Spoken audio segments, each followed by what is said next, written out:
বিসমিল্লাহির রহমানির রহিম। আজ মাছ ফুরাইব। আজকে আমরা গরর গালাতো সানমিয়ার গরর গালাত আছে। সানমিয়ার গরর আগে দিয়ে ছোটো ছোটো গাছ গাছালি আছে, এগুলার গালাত আছে।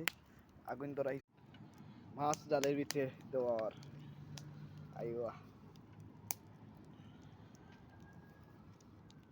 জালি তো দুইটা আছে নানি, জালি দুইটা আছে, ওটার ভিতরে আর একটা রাখতে আমি জালি মধ্যে ময়লা আইবা চলের পুরা সরের। আমার মনে হয় বড়টা পৌঁছে টিনলে হাওয়ায় ওদিকে তো না চল ভাই এটা বেশি থাকবো না দেখেন ফেরাতে হয়ে যাবা দেখেন আগুনের অভাব হইতো না।